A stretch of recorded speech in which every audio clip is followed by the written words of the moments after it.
첫째로 이 사건 비상계엄은 처음부터 반나절 계엄이었고 국민들이 경각심을 호소하기 위한 것이었습니다. 피청구인 대통령은 국회 절대다수 의석을 장악한 민주당의 국회 권력남용과 국회의원 선거의 부정 의혹으로 인하여 국민주권의 헌법 질서가 무너질 위기에 처했는데 이를 해결할 통상적인 수단이 없다고 판단하여 비상계엄을 선포하였습니다. 피청구인 대통령은 법률 전문가이고 평생 검사로 일해왔습니다. 야당인 민주당이 국회의석의 절대 과반수 의석을 장악하고 있기 때문에 피청구인이 비상계엄을 선포하여도 민주당이 곧바로 계엄 해제 안건을 상정해서 통과시킬 것이고 이에 따라 계엄을 해제해야 할 것이라는 점을 피청구인은 잘 알고 있었습니다.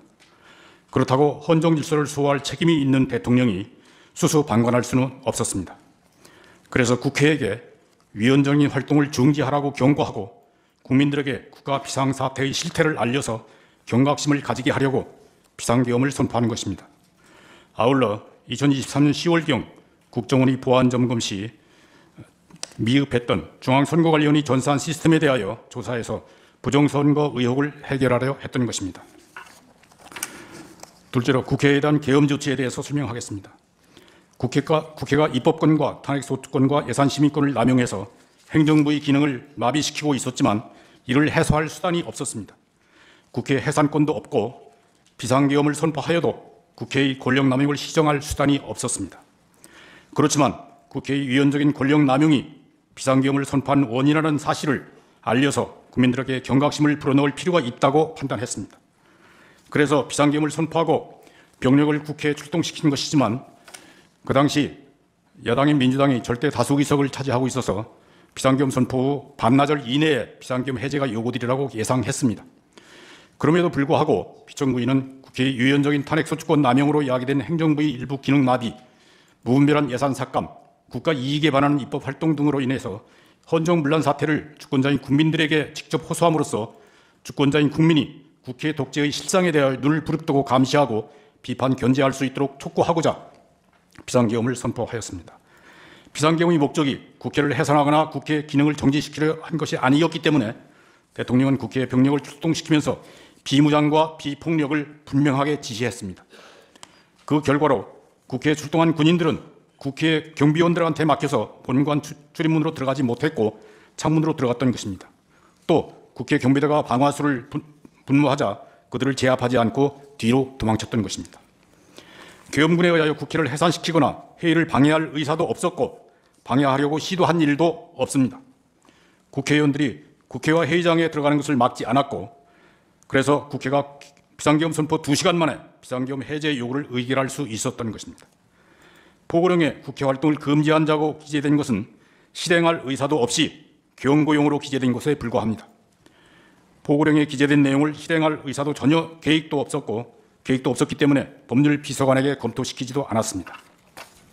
다만 야간 통행금지 부분은 국민들에게 불편을 줄 수 있으니 빼라고 했을 뿐입니다. 대통령이 비상계엄으로 국회 활동을 금지하고 비상입법기구를 만들려 했다는 주장은 터무니없는 거짓 선동입니다. 또 대통령은 국회의원 등 누구를 체포하라고 명령하지 않았고 계엄군이 누구를 체포하려고 시도하거나 체포한 일도 없습니다. 반나절 계엄이 명백히 예상하면서 무슨 일을 도모한단 말입니까? 국민들은 이 사건 비상계엄을 계명령이라고 이해하고 있는데 반국가 세력은 대통령이 비상계엄 선포를 내란죄라고 몰아서 국방 책임자들을 구속한 데 이어서 대통령까지 구속한 것입니다. 셋째로 선거 부정 의혹을 조사해서 해소할 필요성이 현저합니다. 2020년 4월 15일 제21대 국회의원 선거에서 민주당이 국회 과반수 의석을 차지했습니다. 그러나 선거 당일 투표에서 이기고 사전 투표에서 패배한 후보자들이 선거 부정을 주장해서 120여 건의 선거 무효소송을 제기했습니다. 그리고 그 재검표 과정에서 비정상적인 투표용지가 무수히 발견됐습니다.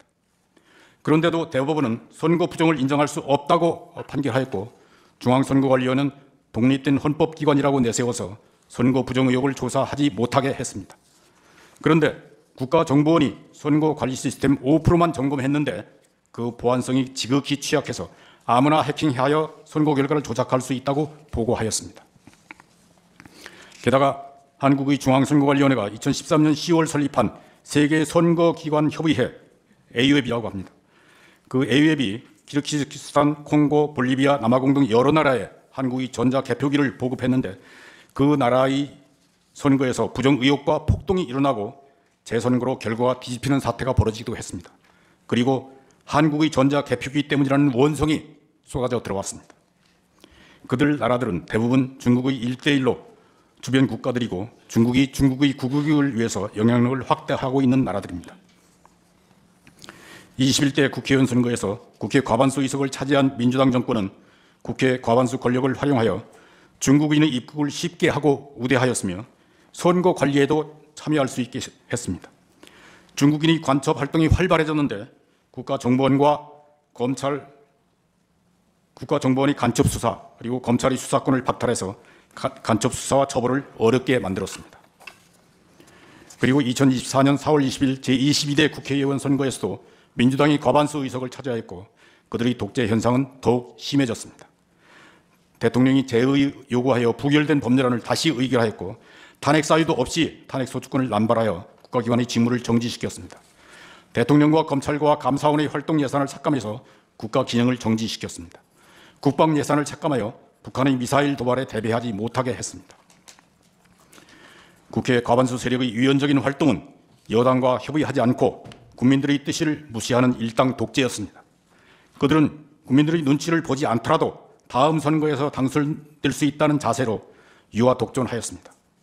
그래서 선거 부정의 기능 가능성을 없애는 것이 국민주권의 헌정 질서를 확립하는 첩경이라고 생각했습니다. 부정선거 의혹은 대통령 피청구인이 비상계엄을 선포하게 된 주요 원인이고 이를 해소하고 투명하고 공정한 선거 시스템을 확보하는 것이 국민주권의 헌정 질서를 확립하는 길이기 때문에 이 사건 심판 절차에서 부정선거 의혹에 대한 주장 입증은 확실하게 보장되어야 합니다. 넷째로 피청구인의 방어권은 보장되어야 합니다. 헌법재판소법 제52조는 탄핵 심판 절차에서 피청구인의 출석과 방어권을 보장하라고 요구하고 있습니다. 대통령 탄핵은 중대한 사건이므로 그 탄핵 심판 절차에서는 피청구인의 방어권이 더욱 철저히 보장되어야 합니다. 청구인 측은 특정 증인을 신문할 때 피청구인이 보이지 않게 해달라고 요청하지만 그것은 피청구인의 방어권을 무시하는 것이고 피청구인이 없는 자세에서 위증을 하게 해달라는 것처럼 들리기도 합니다. 또 수사기관에서 피청구인을 강제 구인하여 변호인 접견을 방해하거나 헌법재판소 법정에 출석하지 못하게 한다면 그것도 탄핵사건 피청구인의 방어권을 지배한다는 비난을 면하기 어려울 것입니다. 이상입니다. 감사합니다.